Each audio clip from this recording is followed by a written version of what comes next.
Baruch Hashem, Shalom Shalom, eu sou a Mora Hayá. Estamos de volta aqui no nosso canal para continuarmos a estudar sobre os passos da Techuvá. Hoje vamos ver o lado positivo do sofrimento. Também vamos estudar um pouco sobre a recompensa das mitzvot, tanto aqui neste mundo físico quanto no mundo vindouro. Baruch Hashem. Vocês já devem estar acompanhando o canal nesta série de vídeos que estou fazendo a respeito da Techuvá, pois esse momento é um momento muito propício para estarmos fazendo estas reflexões e também estes movimentos em Techuvá. Baruch Hashem. Logo agora aqui no início do vídeo, eu peço a você que está assistindo, deixe um like no vídeo, deixe um shalom também no comentário, Baruch Hashem, para engajar esse vídeo. Compartilhe, se você gostar do conteúdo, com pessoas que estejam nesta caminhada de Techuvá. Baruch Hashem. Quero trazer para vocês uma verdade, onde, quando alguém precisa, fazer a sua elevação espiritual após desencarnar para o Gan Eden, para o paraíso, não há nenhuma possibilidade dessa pessoa passar deste mundo físico para o paraíso sem antes atravessar o Guéinam. O Guéinam, ele fica entre o mundo físico e o paraíso. Ou seja, não tem como chegar ao paraíso sem antes passar pelo Guéinam. E como que os grandes sadik, eles atravessam o Guéinam sem ser afligidos pelo sofrimento do Guéinam? Porque é dito que o sofrimento do Guéinam, ele é tão grande como se fosse... vamos pegar a história de Jó. Aquela história que nós lemos no livro de Jó. Aquele sofrimento de Jó durou 12 meses, durou 1 ano, certo? Ali a gente viu várias atrocidades, perda de bens materiais, perda de filhos, perda da saúde. E não somente a perda da saúde, mas um sofrimento muito grande, uma doença muito maligna, muito sofrimento. Durante 1 ano, Iov sofreu todas aquelas calamidades. Os sábios dizem que o sofrimento do Guéinam é como se nós pegássemos 70 anos destes sofrimentos de Iov e acoplássemos eles todos em 1 hora. Ou seja, o sofrimento lá, dentro de 1 hora, naquele ambiente, é como se fosse 70 anos de sofrimento de Iov, na proporção dos sofrimentos de Iov deste mundo aqui. Ou seja, no mundo espiritual, a realidade é muito mais aumentada. Por quê? Porque nossa alma, que é o que vai reverberar no mundo espiritual, ela é algo muito grande. As conexões dos sentimentos, dos sentidos da alma, é algo muito exponencial. Ou seja, nós estamos muito fechados no corpo físico. O corpo, como eu falei para vocês, ele funciona como um escudo, também. Ele também é protetor da alma neste mundo. Este mundo, o mundo que nós vivemos, o mundo físico, ele foi plantado, ele foi gerado pelo Eterno com um primeiro passo de misericórdia. Ou seja, lá de Biná, que foi onde houve a queda, gerou-se os filhos. E qual é o primeiro filho que a gente compreende da Sefirot? Hesed. Então o mundo físico ele vai ser iniciado, vamos colocar assim, pela misericórdia de Deus. Em seguida vem a Gevurá. Não é assim? Então, aí daí em diante vai ser um para Hesed, outro para Gevurá, um para Hesed. Isso vai tornar o mundo equilibrado e vai sustentar o mundo. O mundo é sustentado por quê? Porque o Eterno começou a fabricar, vamos colocar assim, a fisicalidade pela misericórdia. Então, as clipot, as cascas, elas funcionam também como uma proteção. Por quê? Porque o mundo espiritual, ele é baseado no Dinin. Dinin significa justiça, julgamento, juízo. É dito na Brita Hadashá que depois da morte segue o quê? O juízo sem misericórdia. Porque a misericórdia, ela só é vista no mundo físico.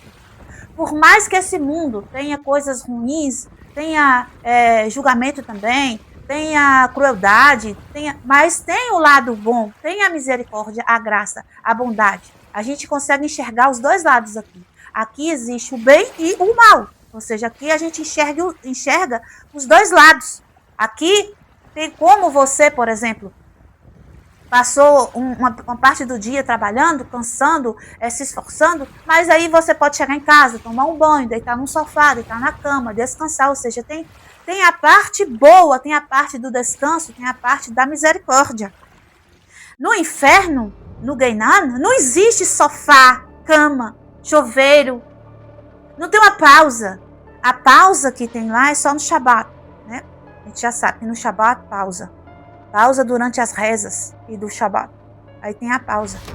Mas fora a questão do Shabat, não existe pausa para o sofrimento. E a proporção também é muito maior, como se fosse 60 vezes. Se a gente pegasse um sofrimento que dividisse em 60 partes, aqui é uma parte só, lá é todo o resto. Ou seja, lá a reflexão do que a gente sente, do que a gente até do cheiro, da visão, é tudo mais ampliado. Né? E como existe esse abismo, né? Existe um abismo entre a Sefirot de Hesed e de Binah. Este abismo, lá neste abismo, nesse Sensum, nesse fechamento, também existe o Gehinnom. E agora, para passar por esse Gehinnom, sem ser acometido de tanta dor, é necessário que aquilo que atrai, né, atrai o julgamento do Gehinnom. O que atrai o julgamento do Gehinnom? O que é o Gehinnom? O Gehinnom é um local onde a alma vai ser lavada, onde a alma vai ser purgada, onde a alma vai ser limpa. E limpa de uma forma como a gente limpa uma roupa. Né? Pega a roupa e esfrega ela, esfrega, até que a mancha saia. Assim é no Gehinnom. No Gehinnom, a alma ela será expurgada. Né? A religião chama de purgatório. É mais ou menos por aí mesmo. Então, se a minha alma, quando ela desencarnar, ela não tiver sujeiras que sejam necessárias, que seja esfregada, que seja limpa, que seja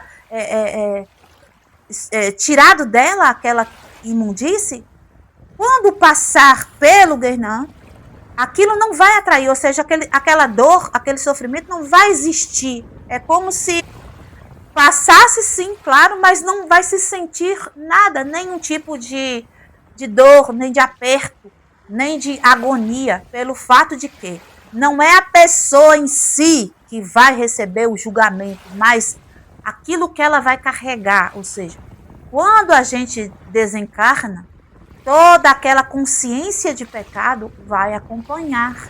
Toda a sujeira das clipot vão ficar grudadas na alma da pessoa.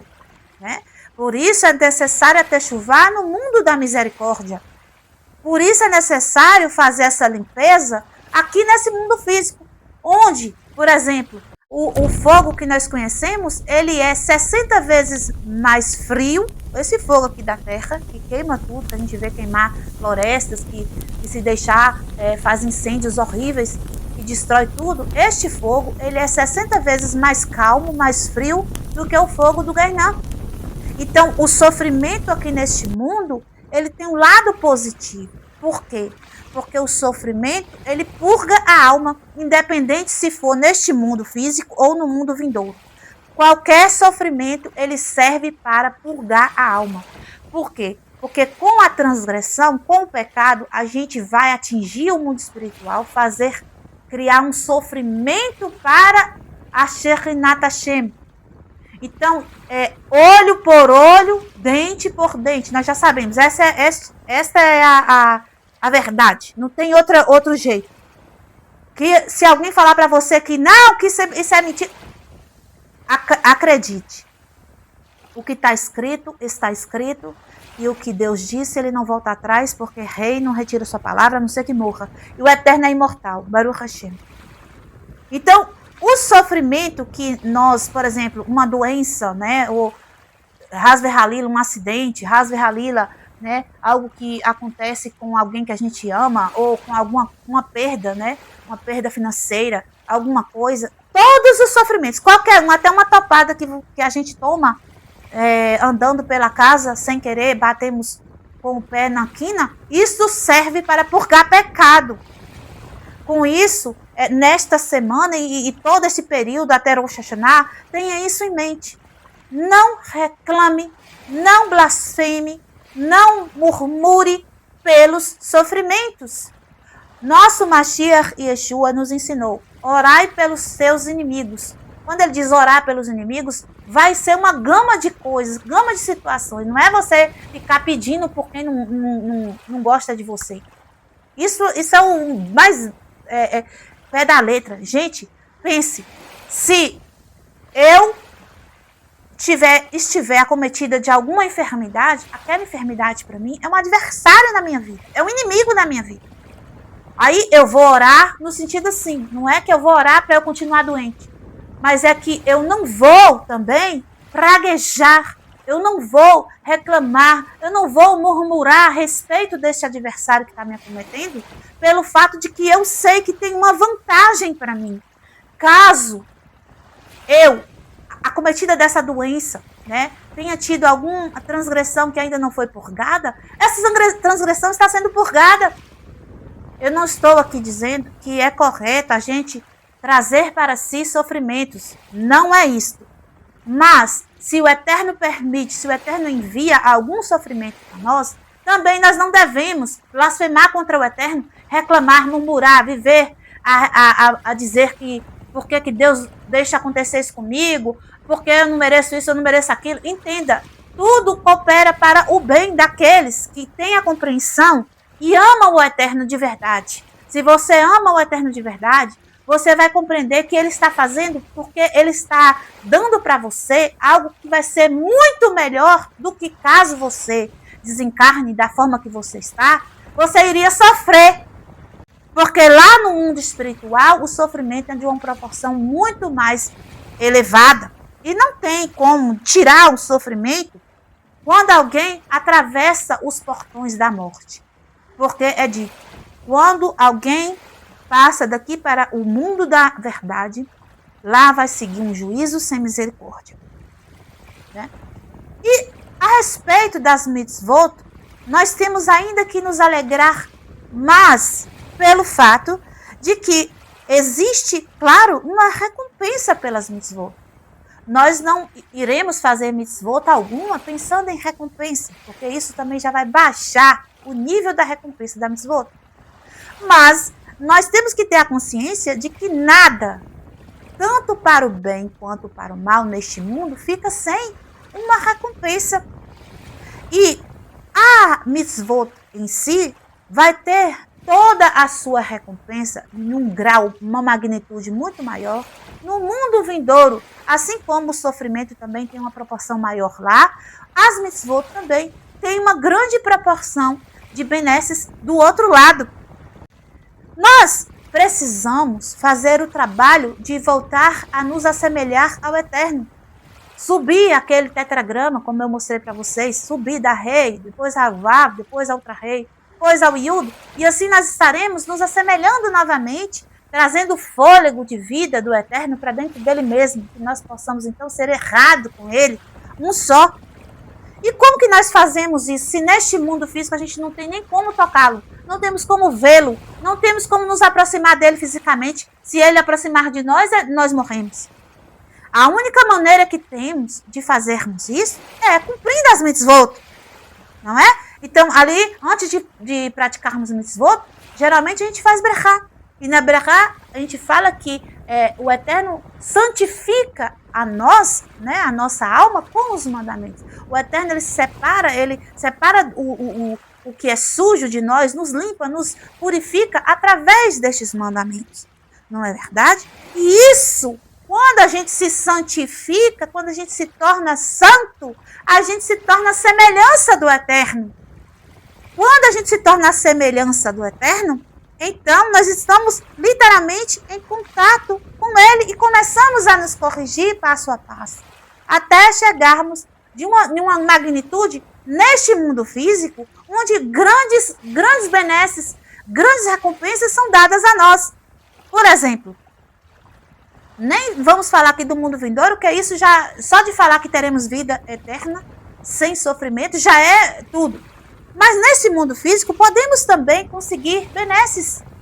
Por exemplo, a letra Rei final está ligada a Nefesh, como eu já ensinei para vocês, que é a parte mais baixa da alma. A Nefesh está ligada ao mundo das ações, ou seja, aquilo que a gente age, corrigir as ações. Então, quando a gente começa o trabalho de corrigir as ações, como eu falo, como eu trato o outro, como eu pratico as mitzvot, na prática mesmo, como eu caminho, como eu me mostro, como eu me porto diante das pessoas e do Eterno, eu estou a corrigir a Nefesh, estou a corrigir a parte física mais baixa da minha alma. E se eu conseguir fazer essa correção de forma completa, de forma plena, eu vou chegar a ter a possibilidade de dominar a minha fala. E o domínio da fala tem uma grande benesse. Sabe qual é a benesse do domínio da fala? Tudo que eu disser vai acontecer. Exatamente, creia. Se você conseguir corrigir suas ações, você vai ter o poder de tudo o que você disser acontecer. É isso aí. Baruch Hashem. E se você trabalhar a Vav, que está ligada ao Ruach, que é a fala, se você aprender a corrigir a sua fala, na sua fala não acontecer mais palavras de Lashon Hara, não acontecer mais palavras frívolas, né? Bobajadas, palhaçadas, brincadeiras sem necessidade de duplo sentido. Palavras chulas, não sair de sua boca, palavras que não sejam para edificação. Se nós conseguirmos fazer a correção da nossa fala, que está ligada ao Ruach, nós iremos conseguir dominar os pensamentos no seguinte, de que tudo que nós pensarmos irá acontecer. Exatamente. Você vai conseguir pensar e fazer acontecer. Olha só, se você corrigir a ação, a fala se torna poderosa. Se você corrige a fala, o pensamento se torna poderoso. A gente tem vários exemplos de tzadikim que já tiveram esta questão de falar e as coisas acontecerem, pensar e as coisas acontecerem. E Yeshua HaMashiach é exemplo disso. Baruch Hashem. Então vamos lá. A letra Rei final, a Nefesh, ações. Se eu corrijo, se eu consigo manter minhas ações em santificação, eu imediatamente vou conseguir falar e as coisas vão acontecer. Ruach, Vav, letra Vav, Ruach, se eu corrijo a minha fala, se eu mantenho a minha boca sagrada, tudo que eu pensar vai acontecer. Saiba que se você pensar para o mal também, ou se você falar para o mal também, certo? Lembrando-se disso. E aí, a letra Rei de cima, que está ligada a Neshama. Então, quando a gente corrige a Neshama, que é muito mais difícil do que a fala, ó, as ações é o mais fácil, e mesmo assim é muito difícil, né? Corrigir as ações completamente. Corrigir a fala também você tem que aprender a segurar bastante para não falar bobagem, para não se irritar e soltar, não é verdade? Agora o pensamento é algo ainda muito mais difícil de se fazer a correção, mas temos que tentar. Quando vier um pensamento intruso, que não foi nós mesmos que alimentamos, expulsar aquele pensamento, né? Corrigir os pensamentos vai nos dar um poder extraordinário. Quando a gente conseguir corrigir o pensamento, a gente vai poder dominar as partes mais superiores de nossa alma. E isso vai fazer o domínio da própria Klipa Noga, que é o corpo. Ou seja, a pessoa que corrige os pensamentos, ela pode transfigurar. Nisso nós temos Yeshua sendo exemplo para isso também. Eliyahu Hanavi, Moshe Rabbeinu, todas essas pessoas, nós temos exemplos na Torá, no Tanar, que eles, e na Brit Hadashah, que eles tiveram a correção de sua Neshama, a correção de seus pensamentos, pelo fato de que eles faziam transfigurações, teletransportes, né? Nós temos ali Yaakov Avinu indo para Aram, Ele era um caminho, uma viagem muito comprida. Ele fez em poucos dias, 3 dias. Claro que a gente sabe que ele ficou com Shem, ali na Yeshiva de Shem, estudando 14 anos, mas ele chegou em Aharam no mesmo momento. Eles não tinham que andar dias e dias e mais dias. Eles encurtavam o caminho, porque eles dominavam a Klipat Noga. O corpo era domínio, porque a Neshama já estava completamente dominada. Ou seja, quando a pessoa... Então aqui vai o segredo, tá? Onde as mitzvot, neste mundo mesmo, pode nos trazer grandes benefícios, grandes recompensas. Quando a pessoa corrige as ações, ela, com a fala, consegue dominar a realidade. Quando a pessoa corrige a fala, ela, com os seus pensamentos, ela consegue dominar a realidade. Quando a pessoa corrige o pensamento, ela consegue dominar a própria realidade totalmente, no sentido de não existe mais tempo, espaço, tudo isso já não tem mais nenhuma prisão, não existe mais uma prisão. A pessoa já consegue andar fora do corpo, já consegue fazer o corpo atravessar tempos, né? Não apenas questão física de paredes, não é só essa questão física, atravessa os tempos, eras, né? Como os malach que estão nos mundos superiores, eles têm essa habilidade. Porque a consciência dos malachim já está totalmente corrigida. Lá não existe nenhuma mentira, lá só tem a verdade, a consciência corrigida lá. Lá não tem como eles errarem, não é que eles não tenham livre-arbítrio, eles têm livre-arbítrio, mas eles têm uma noção, uma consciência muito ampla, ou seja, já está tudo muito claro, não tem necessidade de ter dúvidas, não existem dúvidas, certo? E nisso, eles podem então dominar a realidade dos tempos, eles podem passear pelos tempos. O Eterno, que está muito acima de suas criaturas, a gente nem menciona, ele domina qualquer coisa, ele é um onipotente, entende? Então, quando o homem começa a fazer a caminhada de Techuvá, existem muitas benesses, muitas recompensas, tanto vindo pelo sofrimento, quanto vindo pelas práticas das mitzvot. Então, vamos ficar por aqui neste estudo de hoje, e eu peço a vocês que reflitam sobre isso. Como é que está a sua caminhada de Techuvá? Como é que está a sua recepção com os sofrimentos da vida, que a vida lhe impõe, né? Que o Eterno traz até nós? Como é que está sendo essa receptividade? A gente está se comportando como os espias que viram a dureza da terra de Canaã como uma coisa muito terrível, um sofrimento muito grande que iria atingir eles, e começaram a reclamar e a murmurar, e o povo, ao ouvi-los, né, também começaram com essa falta de inteligência emocional, né, totalmente, que eles se colocaram de uma maneira ali como agressores de Moshe Rabbeinu, queriam matar Moshe, queriam matar Caleb, queriam matar Yehoshua, né? Queriam voltar para Mitzrayim. Então, vamos pensar hoje de uma forma diferente. Vamos ver o outro lado das coisas. Vamos ver que o sofrimento tem um lado positivo. Vamos ver que as mitzvot podem nos trazer recompensa, tanto neste mundo, quanto no mundo vindouro. Baruch Hashem. Algo pequeno, como, por exemplo, doar uma moeda no Shabat na hora de acender as velas. Parece tão minúsculo, mas quando isso traz para a proporção nos mundos espirituais, isso é muito elevado. Da mesma forma, uma topada que a gente pode, eventualmente, levar num móvel de casa. Parece pequeno, mas quando isso é reverberado nos mundos espirituais, vai nos poupar de horas, anos, sei lá quanto tempo de sofrimento no Gueinã. Baruch Hashem. Vamos aprender a estimular a gratidão. A gratidão tanto pela oportunidade de praticarmos as mitzvot aqui neste mundo, que muitas vezes parece algo tão simples como, por exemplo, vestir uma roupa com franjas, ou colocar um pano sobre a cabeça para rezar.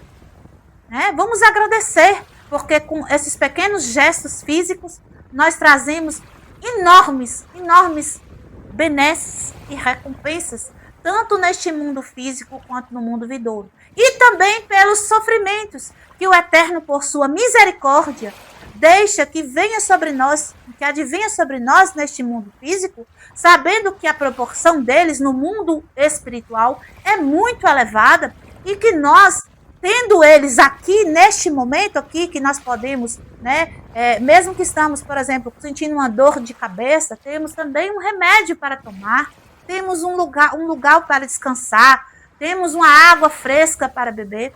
E caso a pessoa, quando sair desse corpo, caia no Guernã, que é o caminho de todos, como eu falei, todo mundo tem que passar por lá, mesmo sendo um sadicá, o caminho do paraíso atravessa-se o Guernã. Então, sabendo disso, todos os sofrimentos que vêm para nós aqui não deve ser encarado como uma maldade de Deus. Não, pelo contrário, o Eterno está sendo misericordioso para conosco. Baruch Hashem. Que o Eterno abençoe a todos. Peço a vocês que não esqueçam, deixem um like no vídeo. Inscreva-se no canal. Vamos chegar a 1000 inscritos. Nós estamos com 661 inscritos. Por favor, me ajude. Todos que assistirem o vídeo, inscrevam-se no canal. E as pessoas que você compartilhar, peça que se inscrevam também. Deixe também uma contribuição para o nosso canal.